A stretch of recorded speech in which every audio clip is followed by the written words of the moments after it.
Friends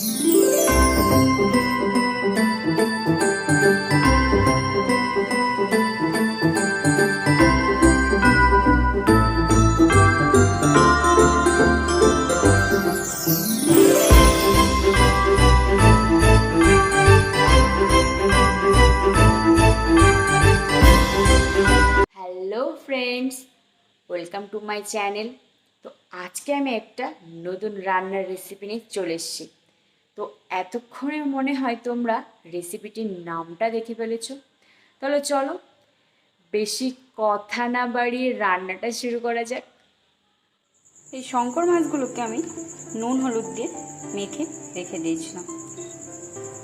এবার আমি মাছগুলোকে ভেজে নেব।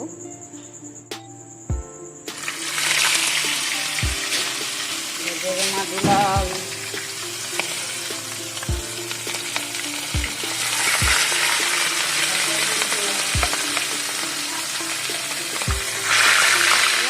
দিলাম, মিক্স করে নেব।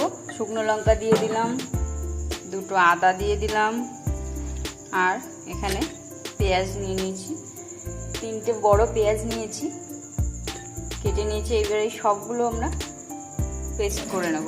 মাছগুলো ভেজে নেওয়া হয়ে গেছে, দেখতেই পাচ্ছ। খুব বেশি ভাজিনি, হালকা করে ভেজে নিয়েছি।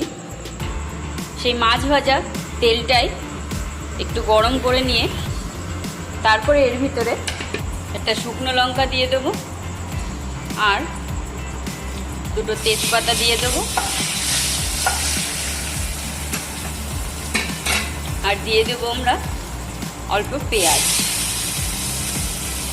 এখানে একটা পেঁয়াজ কুচি নিয়ে নিয়েছি, ভালো করে নেড়ে হালকা ভেজে নেব।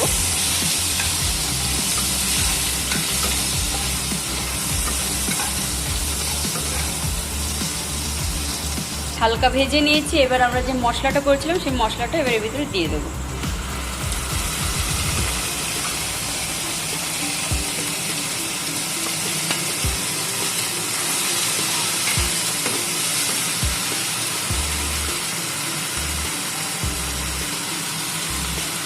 মশলাটা ভালো করে কষিয়ে নিতে হবে। সামান্য জিরে গুঁড়ো দিয়ে দেবো, হলুদ গুঁড়ো দিয়ে দেবো, স্বাদ মতন নুন দিয়ে দেবো।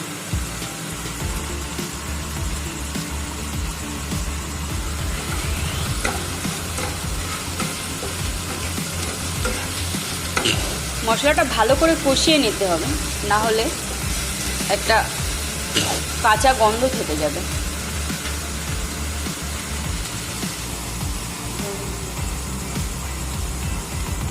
এবার জল দিয়ে দেবো আমরা। জলটা ফুটবে, তারপরে আমরা মাছগুলো এর ভিতরে দিয়ে দেবো। এবার জলটা একটু ঢেকে দেবো। তো জলটা আমাদের ফুটে গেছে, তোমরা দেখতেই পাচ্ছ। তো এবার এর মধ্যে আমি মাছগুলো ছেড়ে দেবো।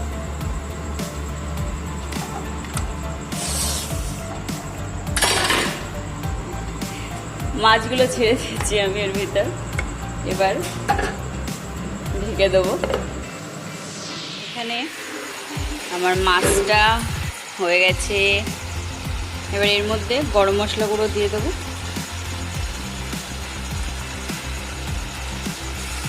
এবার একটু নেড়ে নামিয়ে নেব।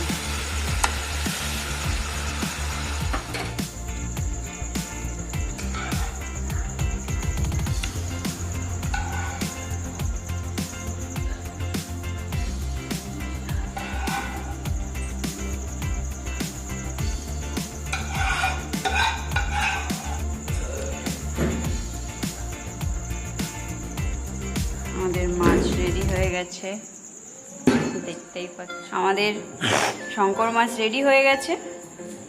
রেসিপিটি কেমন লাগলো অবশ্যই বাড়িতে ট্রাই করে কমেন্টে জানাবেন। আর ভিডিওটা লাইক, কমেন্ট, শেয়ার আর সাবস্ক্রাইব করতে কিন্তু ভুলবেন না। দেখতেই পাচ্ছ কি সুন্দর কালার আসছে, আর খেতেও খুব সুন্দর হবে। অবশ্যই বাড়িতে ট্রাই করবেন। তো আজকের মতন ভিডিও এই পর্যন্তই। আবার অন্য কোনো ভিডিওতে দেখা হবে। টাটা।